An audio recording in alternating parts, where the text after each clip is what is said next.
Չի կարող դատարանը որոշել ով է եպիսկոպոս, ով չի եպիսկոպոս։ Ուղղակի չի կարող։ Դա նույնն է, որ երեխայիդ վերցնես տանես դատարան, ասես հարգարժան դատարան, կկնքեք այս երեխային։ Բայց մյուս կողմից նաև աբսուրդ։ Այսինքն դատարանը Հայաստանում որոշում է ով է եպիսկոպոս, ով չէ։ Ես կարամ դիմեմ դատարան, ասեմ, խնդրում եմ Էդմոն Մարուքյանին ճանաչեք եպիսկոպոս, ուզում եմ եպիսկոպոս լինեմ։ Կարամ նման բան անեմ։ Բարելույս ելի հայրենակիցներ, ուզում եմ միասին քննարկենք մի հարց։ Արդյոք կարող է որևէ քաղաքացի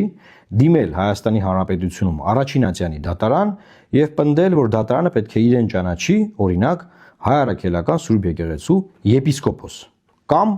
ճանաչի կաթողիկոս, կամ ճանաչի քահանա, այսինքն կարգավիճակ տա դատարանը տվյալ քաղաքացուն։ Նմանապես կարող է դատարանը ճանաչել օրինակ որևէ մեկին Եհովայի վկաների, հա, նման կրոնական կազմակերպություն կա գրանցված Հայաստանում, ասենք, չգիտեմ, իրաց մոտ ինչ է կոչվում, հովիվ, ղեկավար, ինչ որ պաշտոններ, ինչ որ կարգավիճակներ կարող է դատարանը Հայաստանի Հանրապետությունում նման բան որոշել։ Եվ նույնի ընդհակառակը ցանկացած կրոնական կազմակերպությունում կարող է արդյոք դատարանը որոշել, որ այս մարդը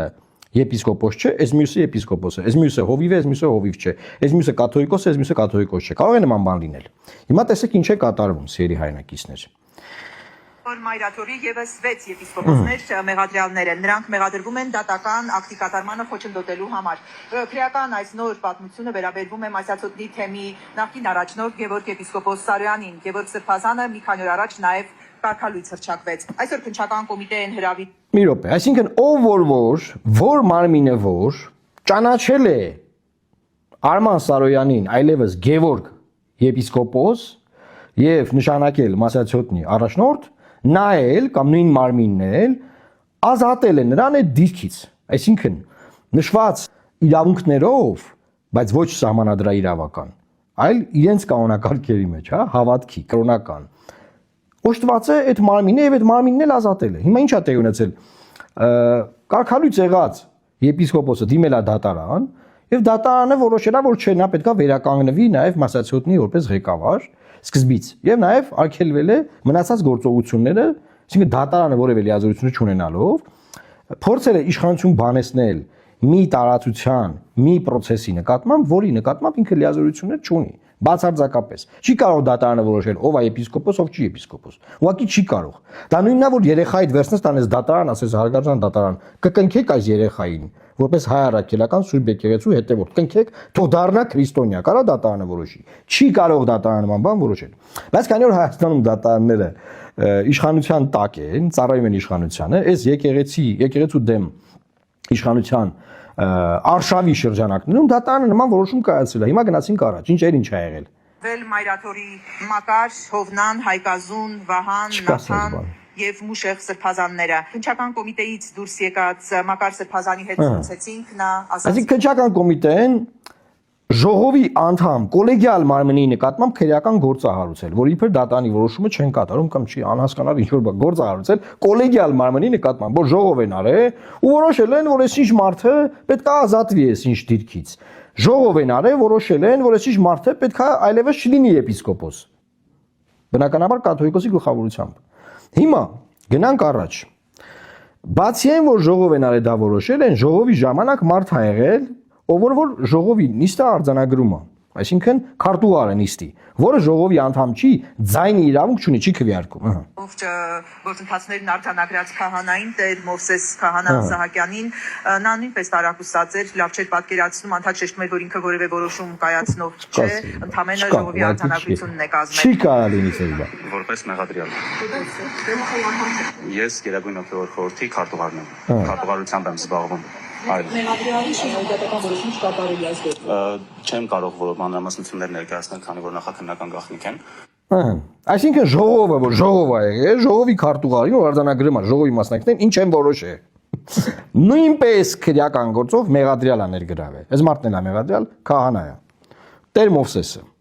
Հիմա սերի հայրենակիցներ, այս ամեն ինչը ինչի համար արվում։ Այս ամեն ինչը արվում է, որ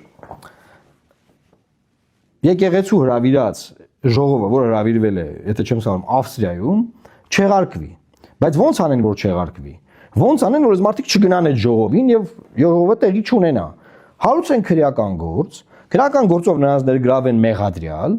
ընտրեն խափանման միջոց, այսինքն Հայաստանի Հանրապետության տարածքից չհեռանալ, Եվ դրանով խանգարեն եկեղեցու ժողովին, որը եկեղեցին իր լիազորությունների մեջ հրավիրել է։ Դրա հետ պետությունը, քննչական մարմինները, վարչապետը, դատախազը, քննչական կոմիտեն, դատարանները ոչ մի կապ չունեն եւ չեն կարող որևէ կոնֆիգուրացիայով ունենալ։ Սա հանցագործություն է։ Սա այս ինչ որ մի տեղի ունենում, այս քննչական կոմիտեն չունի, հանցագործություն է։ Լաղը մյուս օրես քննիչները գնալ են ցուցմունքներ տան։ Ասելու են մեզ զանգեց այս ինչ մարդը կամ վարչապետի աշխատակազմից է, կամ վարչապետի օգնական է, ինչ որ մեկը միջնորդավորված, վարչապետը ուղիղ չի զանգի։ Եվ ասեց, որ պետք է անեք սենց բաներ, եւ մենք այս սենց բաներ արեցինք։ Հասկանում եք, սա հանցագործություն է, ժողովուրդ։ Հանցանք, քրեական գործ, սահմանադրության խախտում,